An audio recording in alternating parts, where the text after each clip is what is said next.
Okay, so welcome everyone to the November monthly Motivation Monday of the season. Today's panel will discuss the road less traveled by, so mixed methods, multiple methods, and alternatives to traditional quantitative work.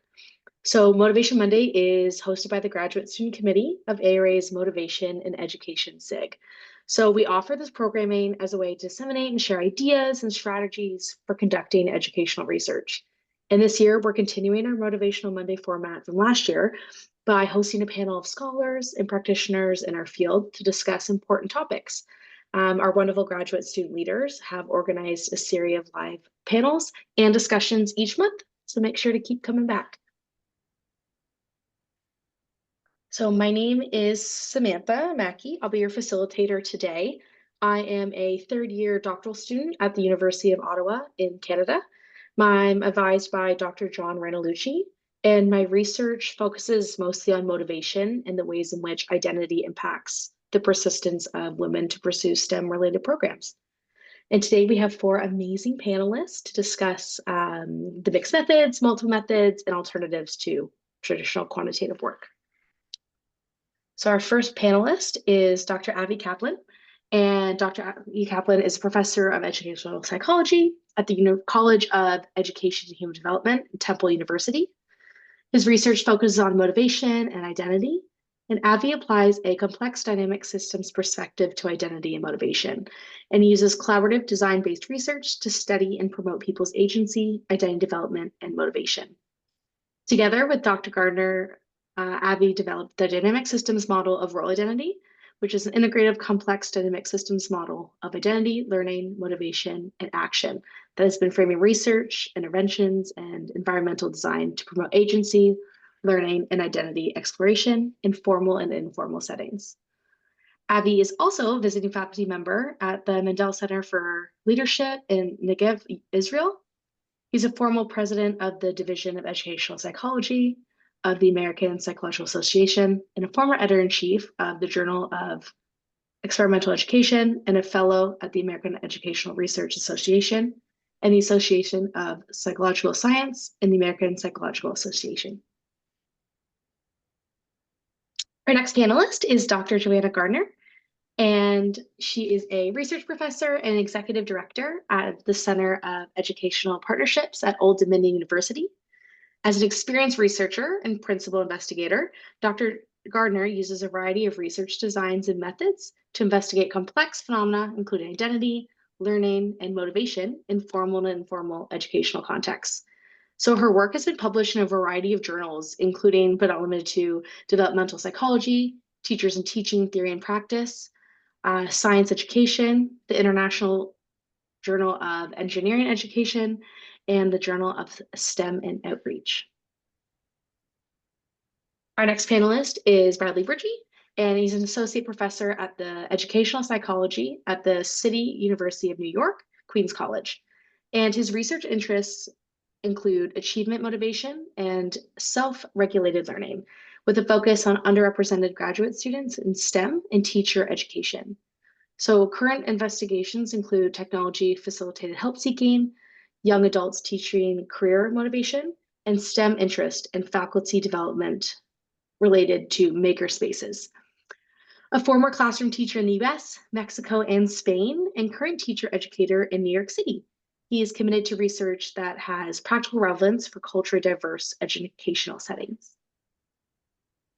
And our final panelist is Paul Schutz, is a professor emeritus at the University of Texas in San Antonio and affiliated member of the Department of Educational Psychology at the University of Arizona. His research interests include emotions in education, teacher identity development, race and ethnicity in educational contexts, and research methods and methodologies. He is a past president of the American Psychological Association Division 15, Educational Psychology, and a former co-editor of the Educational Researcher, Research News and Comments. So today, our discussion will have two sections. We're going to do a discussion with our panelists and then have an opportunity to have any questions answered in the chat. So we are going to get started.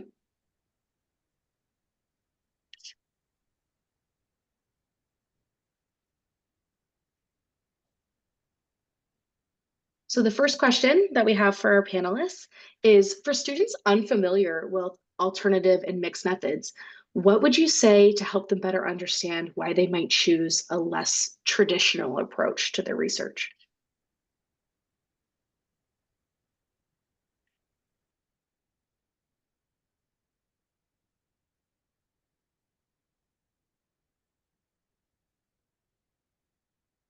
Joanna, you want to go?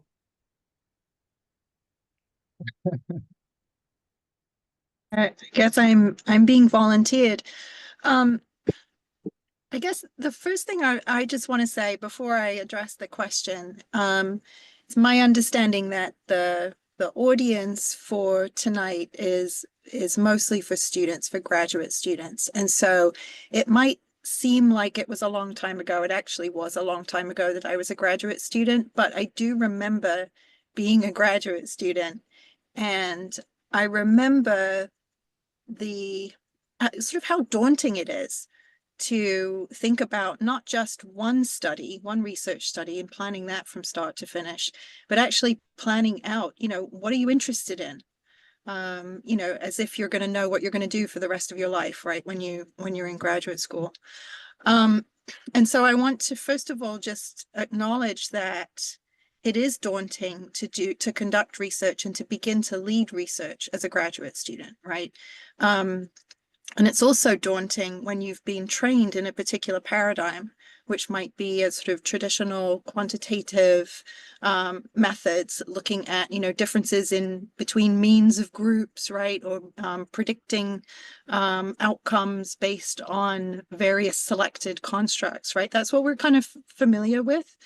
And so I just want to commend those of you who are even thinking about stepping outside of that a little bit, because it's not just stepping outside from a methodological perspective, it's stepping outside from a paradigmatic perspective and a phenomenological perspective. So that's what I wanted to just put out there, that it is challenging, but there are some things that I think you can think about. So why choose a less traditional approach? I would have you consider a few things. So when you're thinking about planning a research study or what you're interested in, I would consider the assumptions that you're making about the phenomena that you're studying, and particularly whether you are satisfied with the assumptions behind a more traditional quantitative linear approach and satisfied with the answers you're going to get from using that approach, right? Which might be fine, but perhaps not as comprehensive or as rich as you might want them to be. So, for example, think about the role of context and lived experience in the way that phenomena, or that cluster of constructs that you're studying, how does that manifest itself? So for us, for example, I think went in the chat was a paper that Ami and I recently published about museum visitors in an exhibition, right? Or a simulated exhibition. We were really interested in the role of context. We knew that the role that context and also things like intersectionality in the identities and background experiences of the participants, that would actually shape the way the phenomena manifest. And so for us, that sort of guided us towards using a more qualitative approach rather than a traditional quantitative approach.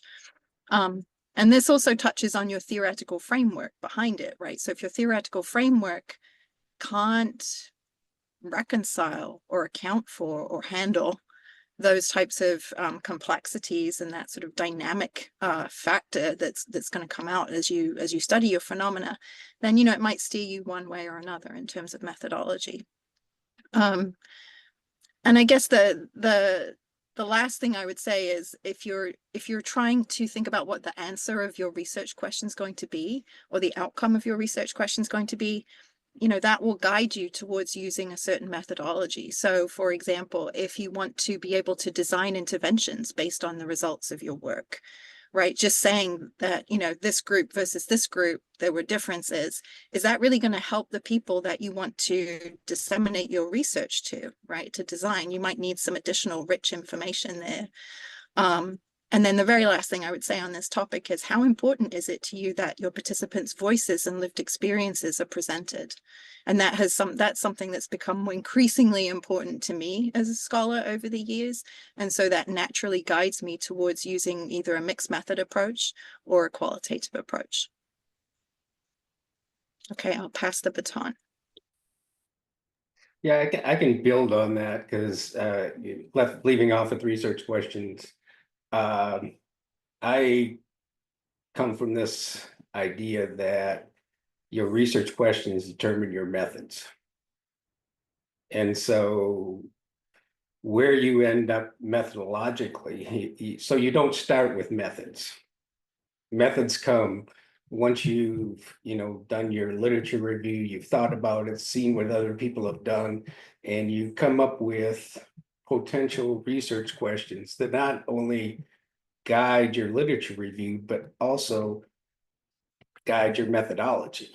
And so methods to me are fairly easy. Uh, the difficult part is coming up with interesting, useful research questions. And if you come up with an interesting, useful research question, then the methods will, in essence, take care of themselves.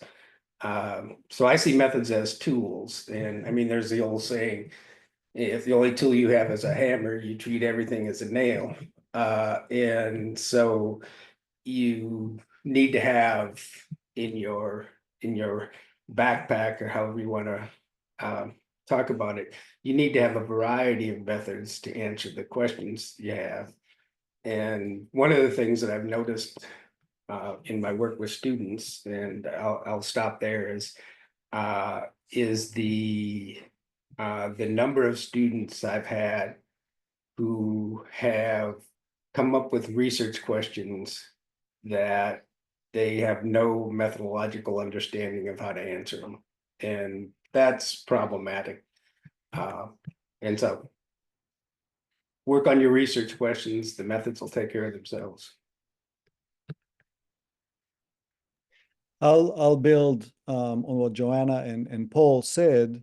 Um, Actually, let me preface by making, I think, an important distinction between quantitative and qualitative types of data and methodologies and analytical procedures.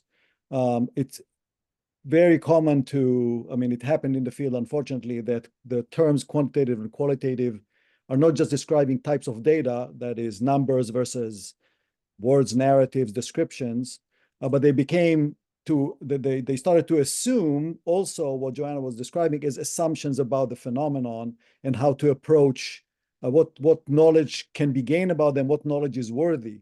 So building on both Joanna and Paul, I think that one important thing is the research questions reflect your assumptions about your phenomenon and what is worthy to know about them. And I think that part of what I would suggest is, as Joanna was emphasizing, like, what is your phenomenon? Start with the phenomenon rather than with your methods. And very often now, our research is about a construct, right? And a set of constructs instead of people's lived experiences, their behavior, their actions, their social interactions, their development. And we ask questions about construct. If you're actually interested about people's lives, people's experiences, people's actions, then you'll generate different kinds of research questions. And then, as Paul said, the method should follow. I'll add to those comments, which I completely agree with, and I think you hit on some very important ideas. One, I mean, I also applaud to what Joanna was saying. I applaud for the research for the graduate students who are considering multiple methods. I think it resonates because as a graduate student, I also kind of aspired to be a flexible researcher with multiple tools, and I think it's been a learning curve to build the skill set underneath those goals. But I do think it's really a good aspiration to want to have a flexible set of tools that you can ask. To Paul's point, you can ask the questions that you really want to ask. I also, just as a framing kind of point, I think it's worth thinking about multiple methods as like within your research agenda versus within a single study. Because I think often when I'm approaching a new project, it's going to involve multiple potential studies within it. And some of those might use quantitative methods to achieve a goal. Others might use qualitative. Maybe the papers that come out of them are actually not mixed methods. They're either qualitative analyses or quantitative analyses, but the broader project and the set of research questions that come with it are mixed methods. So I think that's something worth keeping in mind. I know there's questions about challenges that we'll talk about, but certainly one is actually mixing these within the constraints of a single paper is presents some challenges in itself. I'll add that I also think that like some of my most edifying moments as a researcher have been working with qualitative data and being close to participants' narratives. So the times when I've really absolutely enjoyed and felt like I was being illuminated by the data were most often in those when I was working with qualitative data versus working with a model and seeing if it basically leads to the assumptions that I had. So it's a plug because it's, I think, fun and edifying to actually be working in a qualitative mode, talking with, interviewing. Most of my qualitative research experiences with interviews, but I find it really, really edifying. And I often find aspects of the phenomenon that I'm studying that I did not understand well prior. And I don't feel like I've had those same kind of, oh, like I'm not looking at the right thing, or there's all this complexity behind this thing that I'm studying that I'm not capturing with my, set of scales that I came in with that I thought was going to capture what I wanted to capture. Just a quick little anecdote. I've done some research with pre-service teachers from underrepresented groups and why they choose a teaching career. And there's a simple, so we've been using Watt and Richardson fit choice model, and they have a whole bunch of scales that capture the various reasons why people choose a teaching career. And one of them is intrinsic value in the career. And it has 3 simple items, which is like, I like teaching, I enjoy teaching, and I've always wanted to be a teacher, right? And this scale works pretty well in lots of populations. But when we used it with urban undergraduates who come from lots of different cultures, many of them not well represented in the teaching career, there's this one item, I've always wanted to be a teacher, doesn't load with the other ones. And as part of the broader study, we were doing interviews with the teachers, and one of the sets of interviews, which was with Asian American male teachers. And we interviewed about 12 of them, kind of long form, their kind of life narrative, how they chose teaching career, all the kind of decision points that went into their career. And all of them discussed this strong cultural pressure against teaching from the communities they came out of. Sometimes their own parents were strongly encouraging them not to become teachers, but they chose to become teachers because after they tried the other careers that had been suggested to them, they realized there wasn't a fit, and they came back to teaching because of these early experiences they had that were kind of teaching-like, that had triggered an interest. And it was very clear that, like, this item is not capturing, one, it doesn't work because these students have not always wanted to be a teacher. They've discovered that they wanted to be a teacher. But much more than just simply contributing, oh, this is under this, we need to have a better item for this scale, for this population, it's uncovering all of this complexity that's really, really valuable. And so I found those kinds of experiences just to be really, really edifying as a researcher, as someone who's trying to understand the phenomenon that I'm interested in, and to be surprised by the data that I'm often, in ways that I'm often not when I'm working in a purely quantitative mode. Thank you all for sharing that. I think what's great for students to take away from this question is this idea of how important your research questions are. And not only that, but how important context is and how that leads to these outcomes and your decisions on which type of approaches to use. Like Joanna had said, do you care about your participants and what they're saying? And that's going to impact what you decide to use. To follow up on Bradley's comment regarding kind of those challenges, kind of leads into our next question of asking, what are the most significant challenges to adopting mixed methods research in academia today? And how can researchers or students overcome those? Look at that segue. Well done. Thank you. Uh, I'll kick it off. I think one of the things that my mentor, Claire Weinstein, did for me was she didn't make me, and I was interested, but I took at least one research methods course every semester, a quant, qual, whatever the case may be. And I've done and ended up teaching like statistics for 20, 30 years, as well as teaching qualitative and as well as teaching mixed methods. So it not only helped me research wise, but it helped me get jobs as well because I could teach stats and other things. And so I did the same thing with my students, and I encourage them. Now, with qualitative methods, you're not always going to get that in the ed psych department if you're ed psych people. But if you're in a college of education, there will be people who teach qualitative research. And which is good because you want to get out of your department once in a while anyway and interact with other people. So you have to seek them out. And where are the people who are, and who are the people who do use qualitative reach, but also if you have qualitative methodologists, which is a little bit different. I see a methodologist who's somebody who studies the method, not as somebody who uses the method. We all use methods, but there are certain people who study the methods, whether quant, qual, mixed, that's their scholarship is the method. And those are people you want to try to take classes from.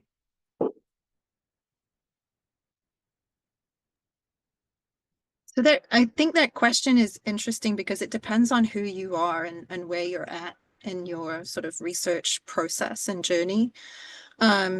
Initially when I was thinking about that question, I was thinking, well, one of the challenges might be, where do you publish this type of work? But as a as a reviewer and as an author and as a former, associate editor of a journal, the places where people get unstuck is because their quant and their qual data don't speak to each other and they don't understand how to integrate them, and that shows when they write. And so it also shows if you're a student and you're proposing a dissertation, let's say, where you want to do, maybe you feel like you have to have a quantitative and a qualitative component, right? And the best thing you can do is try to think through right from the beginning, what does that analysis process look like, including the comparison or the integration of what you're going to find from quantitative and qualitative, and how will you deal with the inevitable shortcomings of both methods when you're trying to sit there and figure out how to bring them together. And I think students oftentimes underestimate the amount of time that takes. And then the other thing I would just say is I think doing this work entirely by yourself is difficult.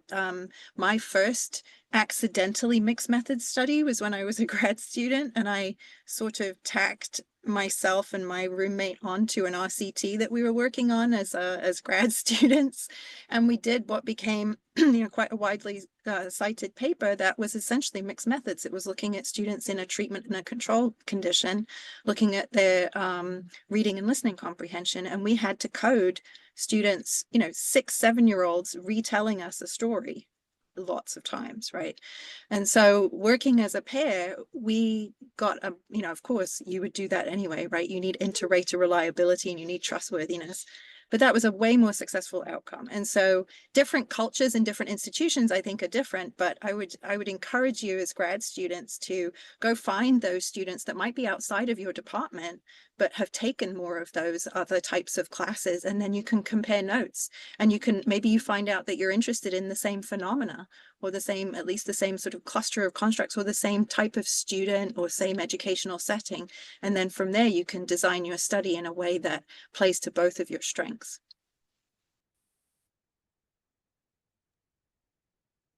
I'll just Go. add, go ahead, Avi. No, you go. I was just going to say, I mean, I feel like personally, like the most significant challenge I've had is actually developing. I received much more training in quantitative methods than qualitative. I totally agree, Paul, that it's excellent advice to take as many methods courses as you have. But I had a single qualitative research course, and it was very, very useful to me, but I've always felt a little bit lopsided as a methodologist, feeling much more comfortable in the qualitative domain, or sorry, the quantitative domain, but kind of trying to teach myself the qualitative piece. And so I think one challenge is developing the actual skill set. So whether that's being trained and working along other people and finding collaborators who can mentor you in the methods that you want to be mentored in. And the other is, I think, in my experience, working with qualitative is much more time consuming. And so there's a longer amount of time between data collection and getting it written up for publication.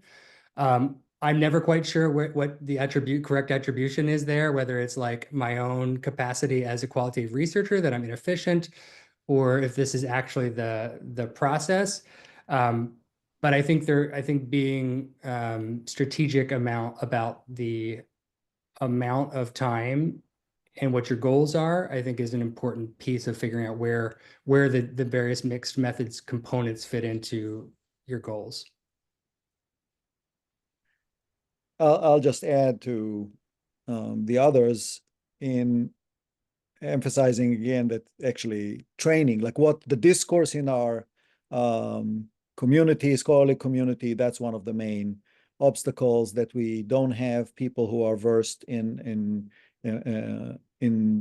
not just the methodologies themselves, but in the assumptions, how to think about phenomena, how to think about research questions, how to align research questions and methodologies. And so these are this manifests both in the training that we get and in the way our work is reviewed. And so not being trained in those, and the part of the question, I can speak about my own experience. When I was doing my dissertation, I decided that there was no qualitative research at the time in the College of Ed, forget about Ed Psych, and I sought training in interviews and I got it from a clinical psychologist who taught a course about narrative interviewing. And then my proposal included the big structural equation modeling and hierarchical linear modeling studies that I was proposing and a qualitative study, and my committee forbade me from using that in my dissertation. And that was an important lesson. I mean, they were right. I didn't know actually what I was doing. I just took one course and I decided to include a study in my dissertation. But in any case, the point was there was no real training. And I think that it's still an issue that people don't have, as Joanna was emphasizing, paradigmatic assumptions about what does it even mean to do mixed methods research. So overcoming this, in addition to a bottom-up process that we need to all provide more opportunities for training, is to seek such training. There are associations where you get such training, so join such associations. But along with what Bradley was saying about how difficult it is, and what Joanna actually, with Joanna's example, which is wonderful, start small. You don't have to start huge and take on a huge project. But if you administer a survey, add an open-ended question to your survey about an item. Let's say, so they answer this item and they circle the number. Why did you have a few lines? Why did you respond that way, and give an example? And then suddenly you have your mixed method little tiny study.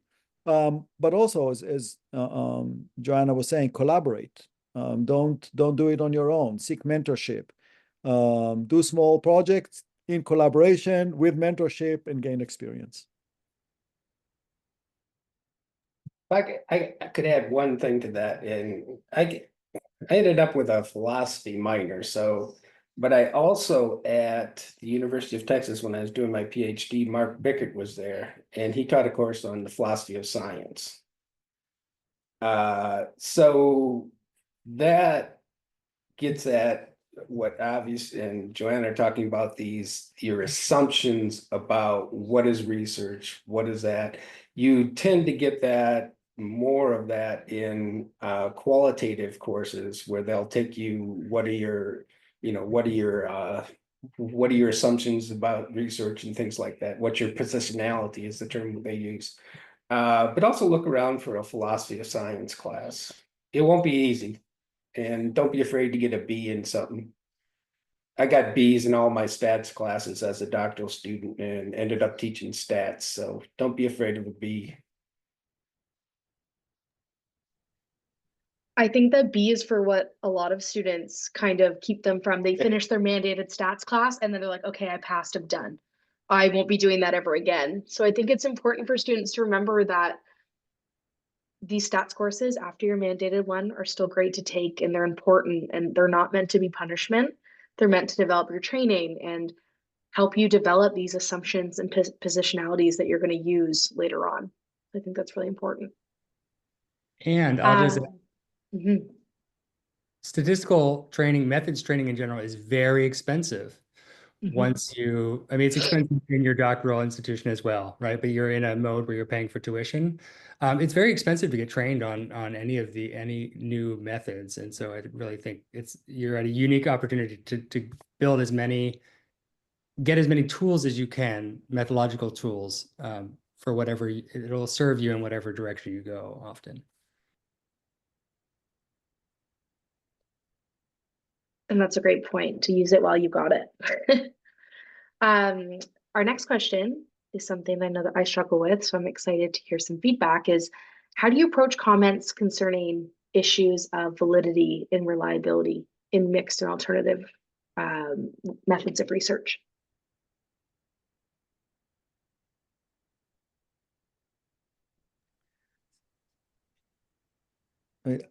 I guess I'll start.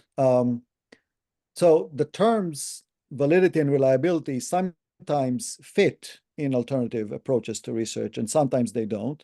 When they fit, they have the similar meaning to that in traditional quantitative research, but it may be that you're using different procedures to establish validity and reliability. In fact, if you think about face validity is a qualitative procedure, right? That you read the item and then you imagine the theoretical definition of the concept and construct, and you say, yes, there's face validity here.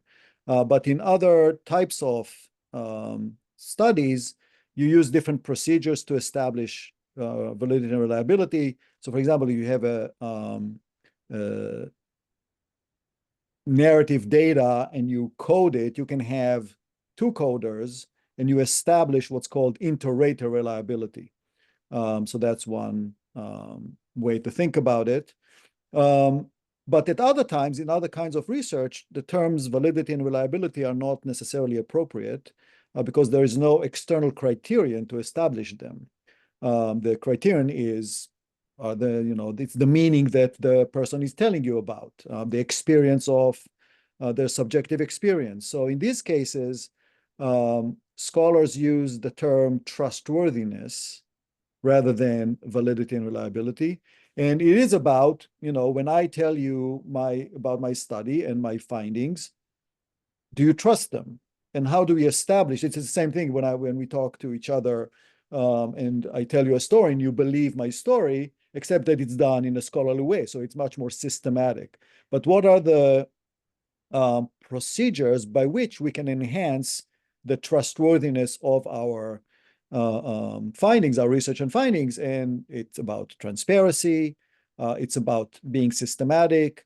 There's one term used in qualitative research. It's called bracketing, which is reflecting on one's own assumptions and biases, making them explicit, and then to yourself and to the readers. And then taking procedures to account for them by, for example, intentionally seeking disconfirming evidence to your biases. So, exposing all this approach, all these procedures, all these steps to the readers establishes trustworthiness and enhances the confidence that readers have in your research.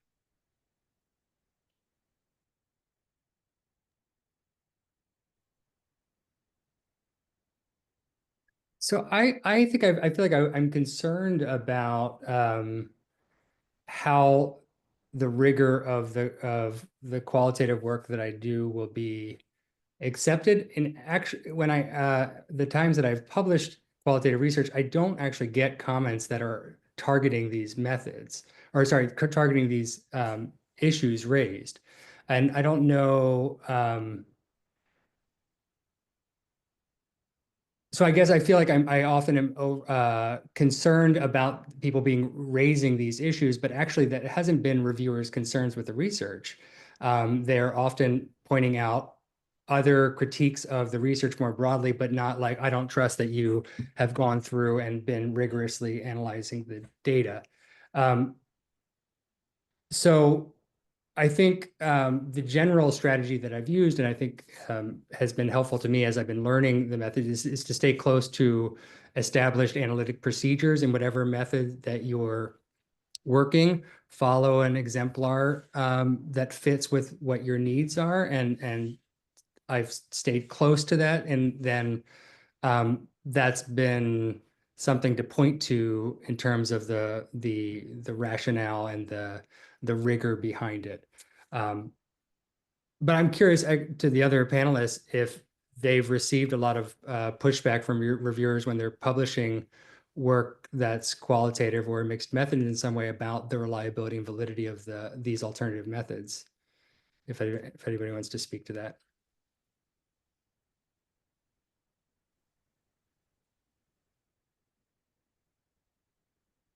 Well, I can just say, you think about traditional ideas about reliability and you think about true score plus error, right? That's not really, as Avi was saying, that's not how in qualitative research we would think about what is the authentic representation or reflection of the participants' experience.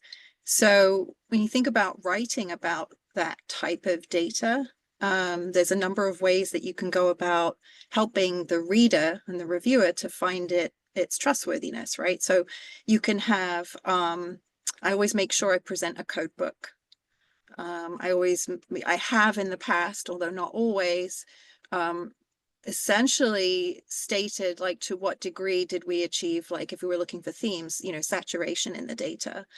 You can also with qualitative software now, you can very easily say, well, this was a theme and it was evident in 80% of the participants we spoke to, if that's the type of argument that you want to make. But oftentimes that's really not the impact that we're going for. But there's different ways to establish that trustworthiness. So presenting a code book, presenting particular unique ideas or cases, as well as ideas that tended to come up time and time again. If you were doing interviews, for example, you can have an auditor. And so this comes back to this idea of, barriers and challenges. If you're going to have a significant component to your dissertation or a study that you're doing as a student, you want to make sure that you are thinking about having an auditor. So somebody who's going to be looking at your process and perhaps meeting with you periodically to just enhance your own sense of transparency, right? And that comes back to the idea of positionality and bracketing, just to kind of put some checks and balances on you yourself. And then I guess I'll just sort of close this with a story about a student of mine who she finished her dissertation during the COVID pandemic. And so the initial data and the initial idea she was going to do was to validate and explore the reliability and construct validity of a questionnaire that we had developed based on qualitative work that we had done. And so we administered the measure to several hundred students right before COVID. And then, of course, COVID happened and she couldn't do a lot of the follow-up work that she wanted to do. However, what she did then was pivot. And once she'd done the validation process and made sure she had followed all of the sort of, standard protocols for doing so, she did Zoom interviews with the people who would use the measure to administer it to their college students. So essentially, she found through that, she did this really interesting study of consequential validity and found that there were certain items or certain ways in which the scoring of that questionnaire or that, measure that we had very carefully developed could be completely incorrectly used by the people who we intended to then turn around and use it. And so that made for a really interesting contribution to not just writing the user's manual essentially for that measure, but also just reflecting on the fact that you can have really good traditional reliability and validity metrics behind you, but how is this work going to live when it's in the wild? Do you feel comfortable releasing it into the wild, right? And so sometimes you definitely need to think about doing an extra step and actually gathering some qualitative work in light of the quantitative findings that you have.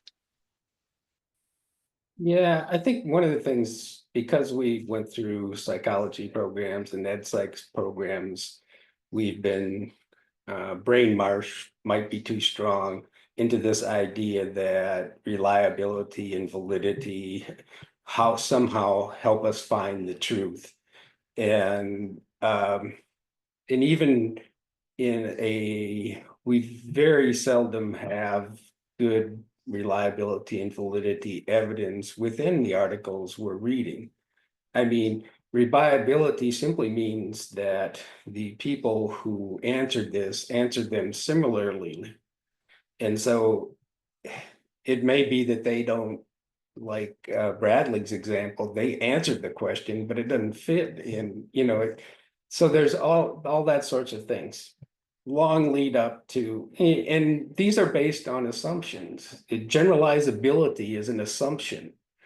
I always like to say that the generalizability of something is in the hand of the reader. It's not in the hand of the writer.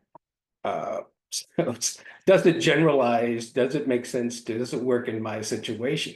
And the kicker on all of that is that the situation changes. And we just had an example of it. COVID, pre-COVID and post-COVID is a thing. And so, some of the constructs that we think have meaning change over time, and they also change depending on the people who were administering these. Many of these surveys that we've used were done, as a good psychologist does, with intro to psych students, which tend to be predominantly white students. And so there's all that. Now, I did add a couple to bring it back to more practical things. There's this article that came out in 2018, and I put it in the chat. It's called the Journal Article Reporting Standards for Primarily Qualitative Meta-Analysis and Mixed Methods Research in Psychology. It's an APA publication. There's Creswell, there's quite a few people involved in it.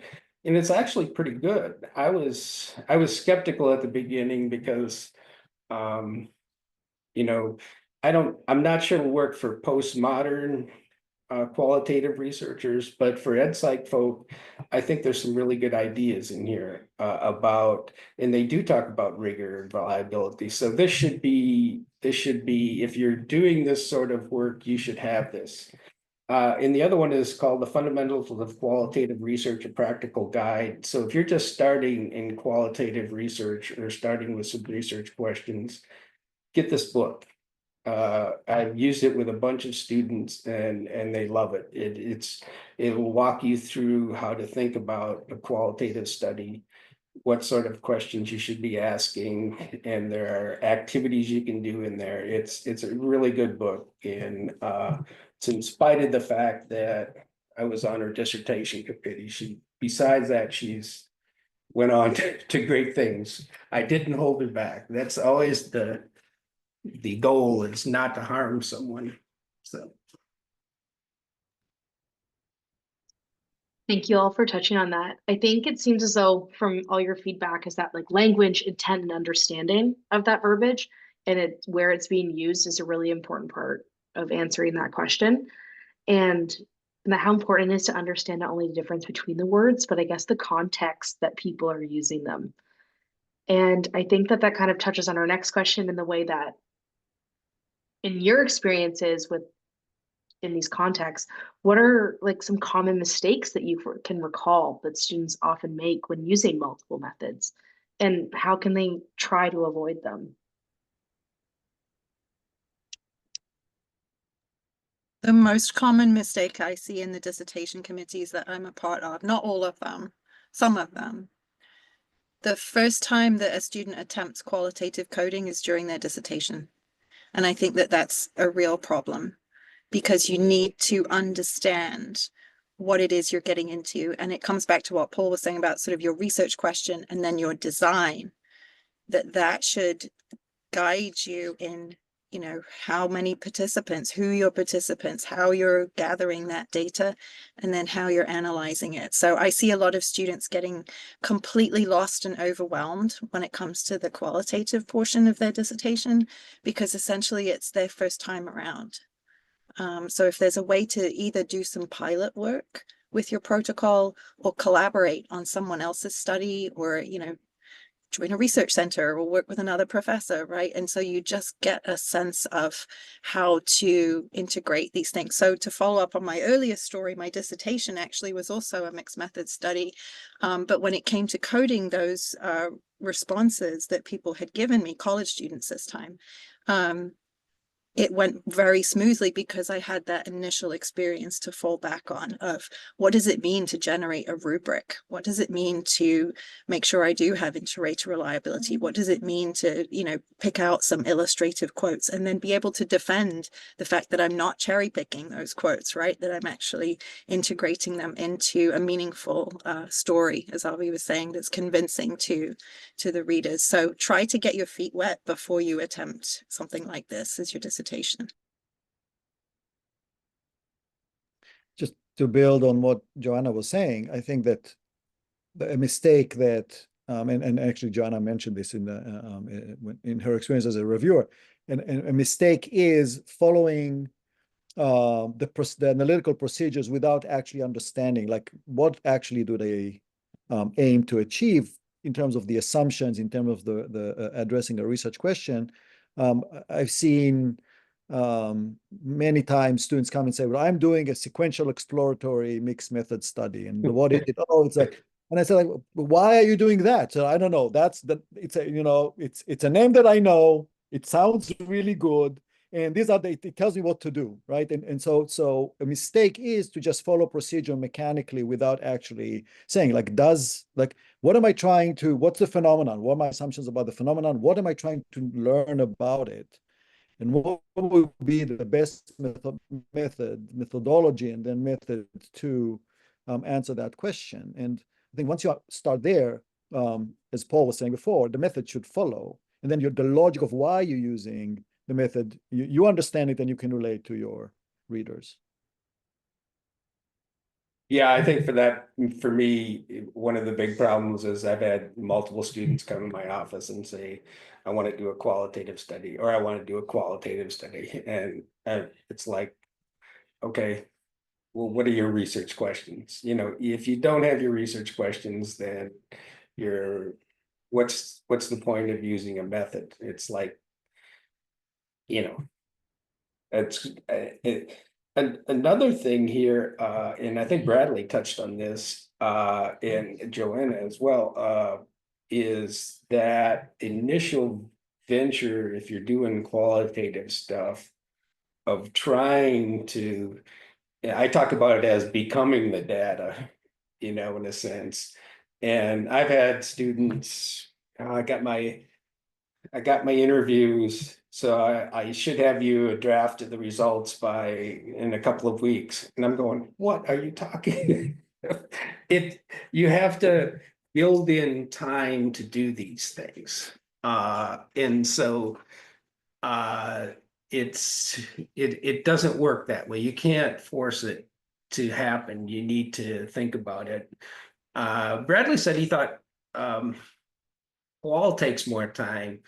But I think if you are creating the measure, then it's when is that time period. If you're doing a quant, coming up with a measure, then all your work is beforehand, your reliability related to, the writing the items and all of that. That takes a bunch of time. But once you get at least a draft of something, then that takes less time to analyze. But on qual, you come up with the questions, and then it's the work once you get those interviews. So it's kind of depending on which way you're going.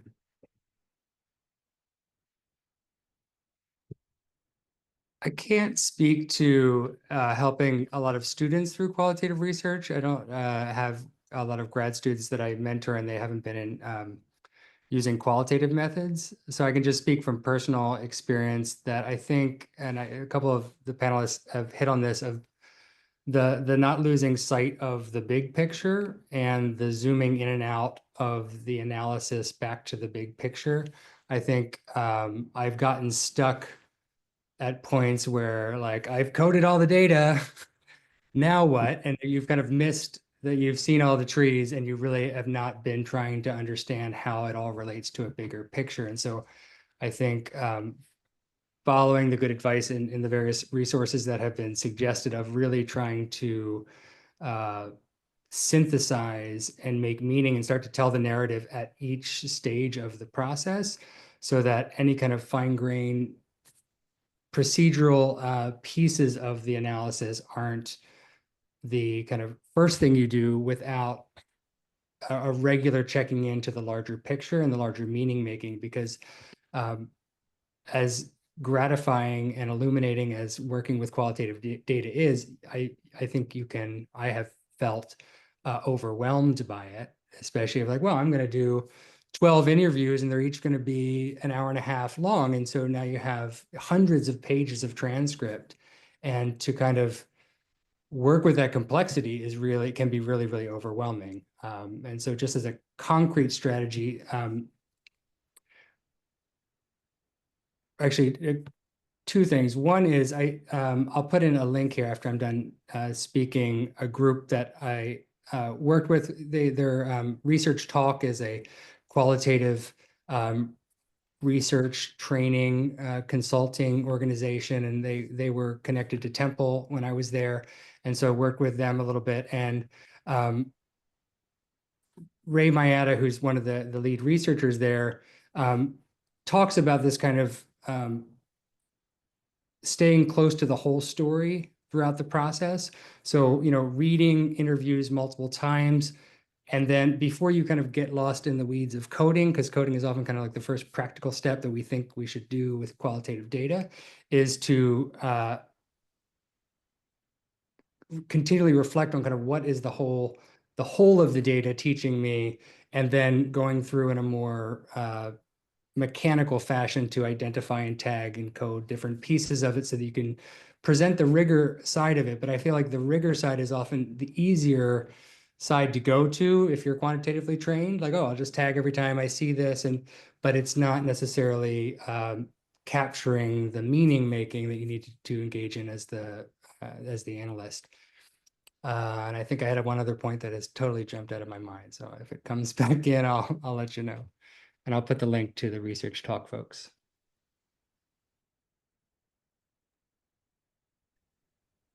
I think that it's great to highlight too that you all touched on this idea of pilot work and collaborations, and these are like the biggest ways to overcome some of these mistakes. So experience before you jump into your dissertation, and making mindful and meaningful decisions that are going to look at the big picture and not just one specific part of your research is going to be a great way to not get lost in these mistakes when it's too late. What advice do you have for students who are worried about managing the complexity of mixed or alternative research methods? And this is kind of in terms of like time, or maybe increased resources, or looking at advanced or multiple data analyses.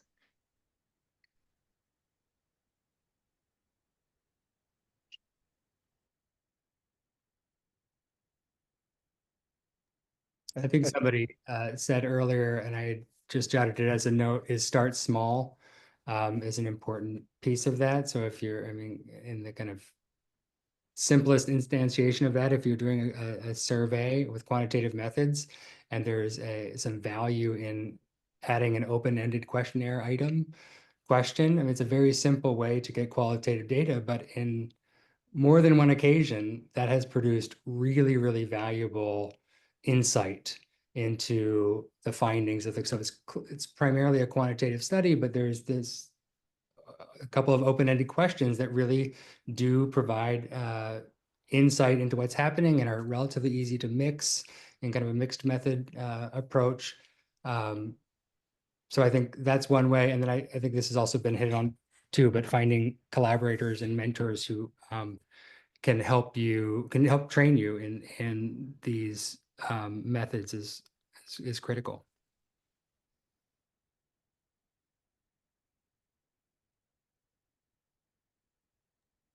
Yeah, I I think it's think- important to try to get one thing is to try to get people on your committee who are methods people.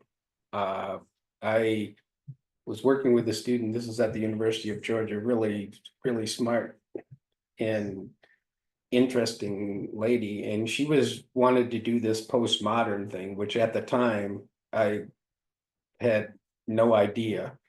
But there was another person in the college who did that, and so I clearly deferred to her on some of that, and it turned out to be, I think, the only dissertation I ever chaired where there was no suggested changes. Yeah, it's like, what? But you have to bring in the expertise, especially if you don't have it and if your student doesn't have it. So, but this also ties in with the other things that we've said. Make sure that you're not, on other research projects where you get some of this, and then make sure you also take courses that help you with that. It's research is not easy. I mean, it's yeah, but if you want to become a researcher, yeah, you do research. So I think I think it's important to bound your study as much as you can yeah, ahead it's a of good time. idea. And I don't mean what I don't mean by that is think of all its limitations in terms of generalization, right? Generalizability. I don't mean that. I mean think about the boundaries of the context and the participants and essentially the phenomena, right? From a theoretical perspective or an ontological perspective as well as just a sort of a practical perspective, and that can help you sometimes to sort of create a space for your research that is meaningful. That's it's that sort of Goldilocks. It's not too big, it's not too small, right? And then the other thing I think that sometimes can happen is because if we're trained in quantitative research, we love to tinker, right? Don't you love to tinker with your data set and just be like, oh, I wonder what would happen if I try this analysis, I try that, or I'll just tweak this, or I'll throw out these cases, or run it this way. And so that sort of exhaustive approach, I think, is something that sits in the back of my mind anyway, as a primarily trained quantitative researcher who then incorporated mixed methods and qualitative research, is that, oh my gosh, I have to explain everything about my qualitative data. And I don't think that's the case. I think you need to explain the most meaningful components and the most consequential components of your qualitative analysis and the findings that you have. But I just did 2 interviews today for a project that I'm on. And if I was to, explain everything about everything that these people told me, 1, the reader would be confused, and 2, it would go so far off really what I'm trying to get at with those interviews. So I think just don't be afraid to put some boundaries around it. The other thing I would say is book your colleagues as early as you can as auditors or second coders. Like literally, as soon as you think you're going to do this, start talking to people to see if they're willing to join you, because that will make a difference.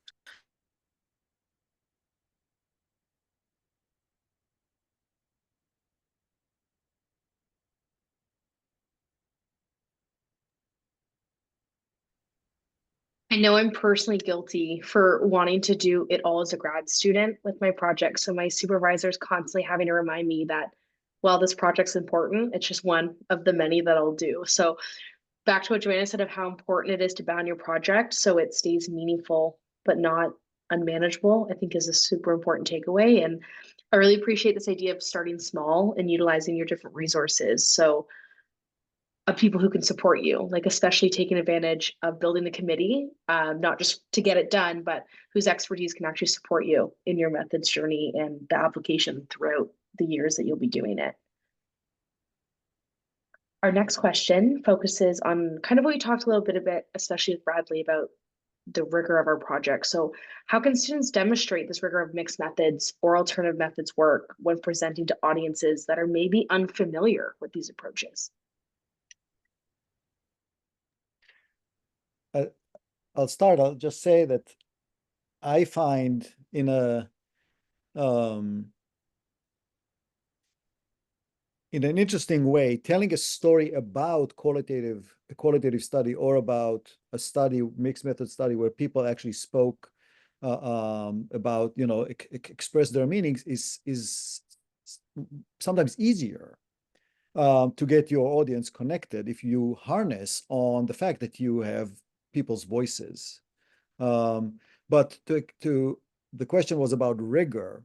And I think that in that regard, it relates back to what we talked about before, is explicate your assumptions, explain the logic of your study. So how you bound it, as John was saying, how you bound it, what was the phenomenon and your assumptions about it, what was your research question, the logic that led you to choose that methodology, and then the systematic way by which you apply the methodology. And if you follow that logic and the methodology fits the research question, and you lay it out and you're transparent and you're systematic, then I think that that's how you establish rigor.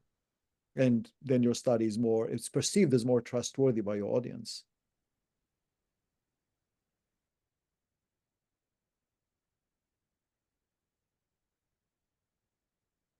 Yeah, I think, and if I'm unsure if this is, if you're getting into the question of what about like sending this in for publication.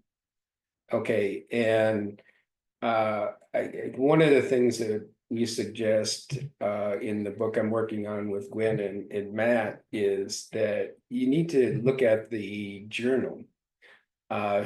Does the journal have a history of publishing mixed method study? Do they have a history of publishing qualitative methods? Do they have qualitative researchers on the editorial board or mixed method researchers on the editorial board? If you're using I think the general thing that I've always been told is if you are doing a research methods that are somewhat different than the journal that you want to publish in, you're probably going to need to spend a little bit more text talking about the methods you're using so that you can describe them and help the reviewers, in this case, in the beginning, to develop an understanding of what it is that you're doing, so that, as Avi talks about, so they can see the rigor that you're using. So you need to spend a little bit more time on the methods that you're using so they can see that, but also that it's only recently that the Journal of EdSci, Contemporary EdSci, have been starting to publish mixed and qualitative research. And so, and oftentimes what some of my former students have done is they've had to go to other outlets because it's hard to get published qualitative and mixed methods in a journal that doesn't want to publish mixed and qualitative methods. So I guess that my suggestion there is to make sure you look at the journal you're publishing, understand what their expectations are. And there's nothing wrong if they want to publish just all quantitative stuff, that's fine, that's up to them. But don't be disappointed if you send your qualitative study there and they reject it because you didn't have a chance. Because that's not what they do, or you had less of a chance.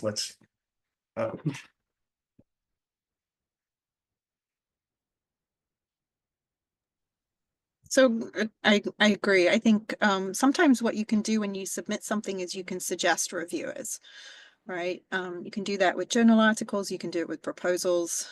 So that can also sort of help you out if you can give a list of people. But related to that, don't just throw in standard references and citations if you're doing, you have a qualitative component to it. Don't just cite the same, don't cite a book that has, 16 different methods in it and expect the reviewer just to accept that, okay, you must have known what you were doing, right? you need to be more specific than that. Everyone's guilty of that, right? At some point. But sometimes what you can do is if you find a study that's in maybe a different discipline or a slightly adjacent discipline, but you really like the methods, you really like the way that they did that mixed methods study, you can say you're following on from the work of, right? And you can sort of appeal to the fact that that was a highly respected study, for example. But you want to be very clear about the name of the design, the name of the techniques, the correct citations.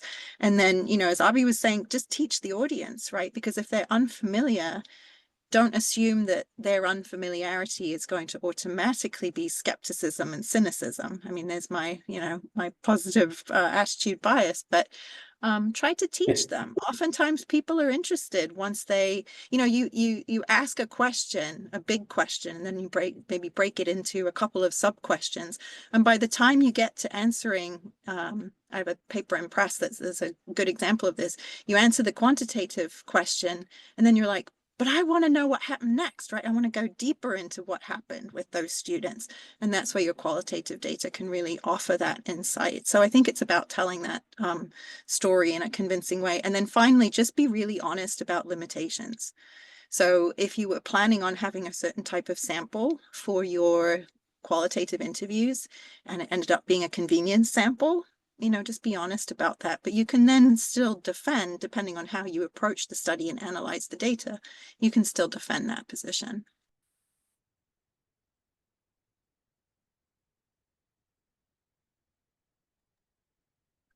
The only thing I have to add, and I think it was mentioned briefly, is Joanna, you were talking about finding studies that can be guides. And I think I found it helpful when you find a good exemplar of what you're trying to do, that can really help. You can reference it explicitly in the publication, but it could also be help you develop a schema for the rigor that you want to use and the language that you want to use to describe the methods. And actually, I think Joanna, you and Avi have done a very good job in a couple of your papers with the DSMRI and qualitative analysis in very clearly laying out, not in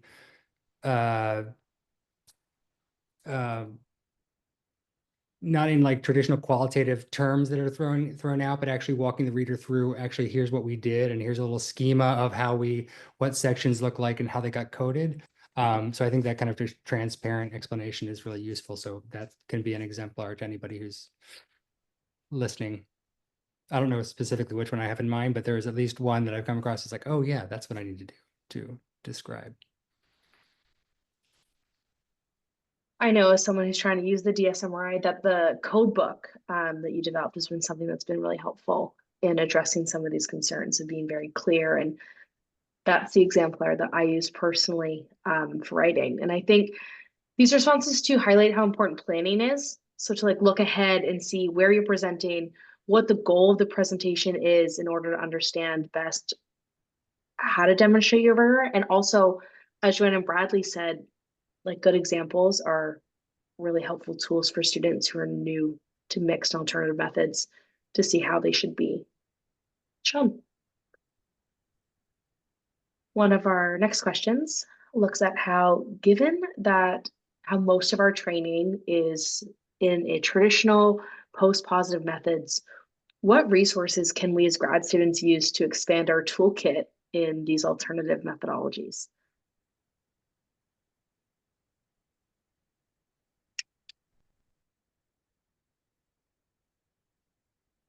Well, I think that Paul and I mean, actually all speakers have talked about the fact that when you are a student, you have an opportunity to take courses. So use that opportunity, seek beyond your program, seek beyond your college, and get that training from experts, methodologists, as Paul was saying, like people whose expertise is actually studying the methods. But other possible ways to expand your toolkit is there are associations, and I mentioned before, there are associations that focus on these methods. So there's the Society for Qualitative Research in Psychology, SCIP, that have conferences. They have the journal Qualitative Psychology publishes both methodological and research that are you can read and expand your toolkit in that way. And you can lobby your own association. If you're, a Motivation SIG member, talk to your graduate student committee and talk to your early career folks, talk to the chair and say, we want training. Can you organize workshop for us? It's and in fact, just to put a plug, in next ARA, there's going to be a workshop that Joanna, Gwen Marchand, John Hilpert, and I organized for training in complexity approaches to research. So come there, but also find mentors. Find fellow graduate students, and then seek mentors outside of your program, within your programs, and outside of your programs to help you go and experiment and start small. Everything we said before: start small, start small, collaborate, seek mentorship, and start doing it. And that's a good approach. I'm going to answer that a slightly different way. I agree with what has been said. I would say if you have the opportunity, go and join a program evaluation team, or go and join a team that's doing researcher practitioner partnerships or design-based research. Just ask to follow them around, ask to be added to the IRB, ask to, sort of sit in on some of their research meetings, because oftentimes those types of teams are trying to both advance the field in some way and solve real life problems. They have multiple stakeholders that they're accountable to, including reviewers for journal articles, including perhaps the What Works Clearinghouse, but also including perhaps the parents and teachers and school board that the team is working with, right? And the granting agency if it's a funded project. So those are ways to expand your worldview of when you're studying a particular phenomena or a particular type of intervention or a time course of an intervention. How do you do that? And oftentimes it involves mixed methods.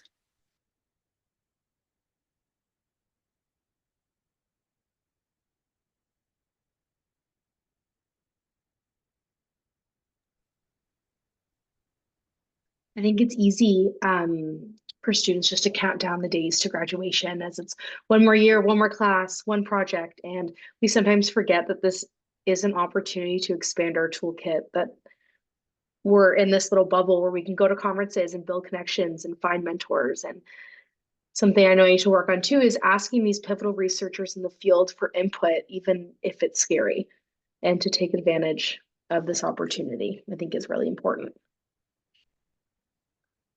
So our final question of the evening is, what advice would you give students just starting to learn about mixed or alternative methods?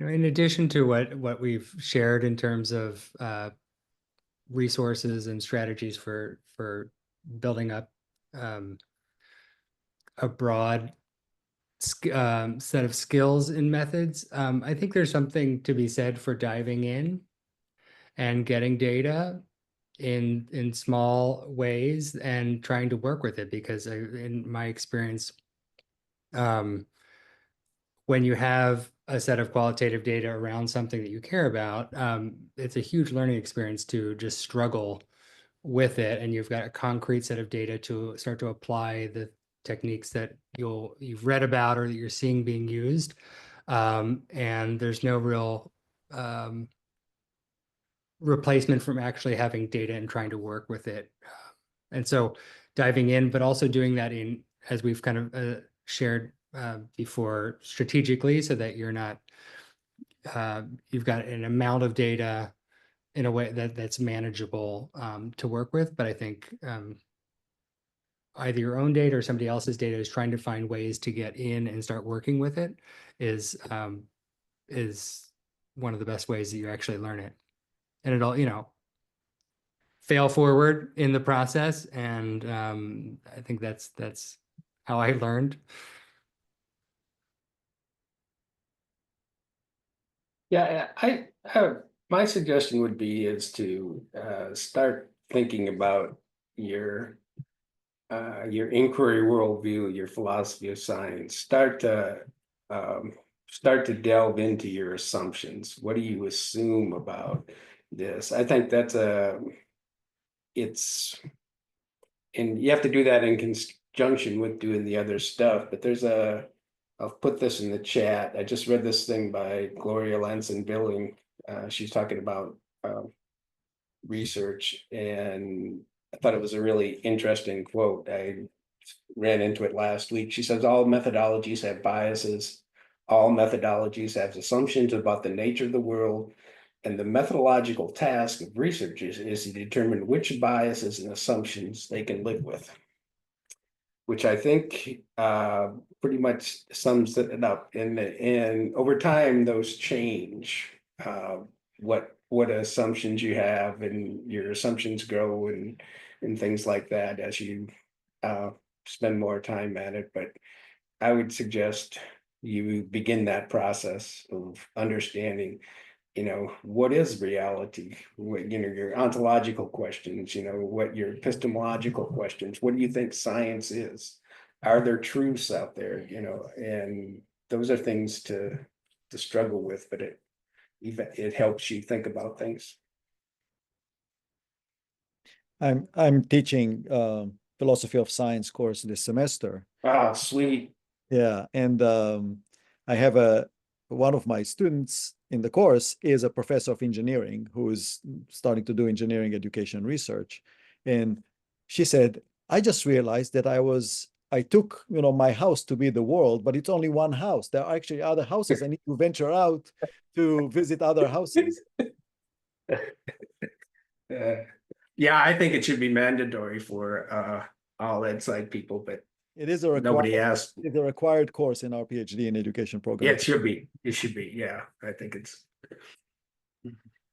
So I think it matters when in your grad program you take that. I took a philosophy of science class right at the end, and I took it with hard science students and engineering students, and then some kines students, and then me as like one or two ed psychs were in the class, and we all had our own epistemological crises at various points in the semester. And but it was so helpful, right? Because if I'd taken it at the beginning of my doctoral studies, I don't know that it would have really had the same impact as coming at the end, where it really kind of cracked open. I was sort of forming this researcher identity, and unfortunately tagging my methodology or my identity to my methodology, and it made me really stop and think about whether that was something that was going to serve me well or serve the other people that I wanted to work with well. So it's a good point. I'm glad people are still teaching philosophy of science in ed psych programs. Well, yeah, you're probably right. Later might be better. I came in with that philosophy background, so it fit whenever I took it. But you're right. It can have it's one of those. It has the potential to be a disequilibrium sort of situation, or what they call in the identity literature a critical event. Therefore, don't do it too late, right? Don't do it too late. Too late, you're done. Yeah. Too late, right? So too late, and then your committee says we're not allowing you to do it. So my final in that class was a poem that I wrote. So Avi, you might get some Sweet. poems. I don't know if you accept that as a final, but I did okay. I think I may have gotten a B. I don't know. I accept poems. One of my students in the course doing his PhD in dance. His final performance, his final project is actually a dance, and its interpretation, of course. Yes, I'm open to poems as well. Yeah, I'm trying to see the post-positive dance is what I'm trying to. Oh, you should search for dance your PhD. So Science Magazine has an annual contest for Dance Your PhD. You can actually choreograph your PhD project and submit it, and there's competition in all disciplines, biology. As there should be. Yes, as there should. Exactly. It's a wonderful, wonderful project. And if you're just starting out, you can watch Dance Your PhD, or you can get a student subscription to something like In Vivo or Atlas TI, right? So you can do all of those things, and I would encourage you to do all of the practical action possibilities as well as the things that will crack open your ontological and epistemological beliefs and cause a serious perturbation to your researcher role identity.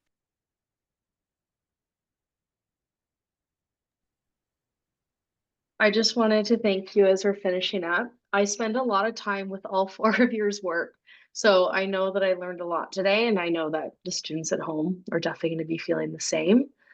And we just really appreciate you taking the time to be here and letting us learn from you.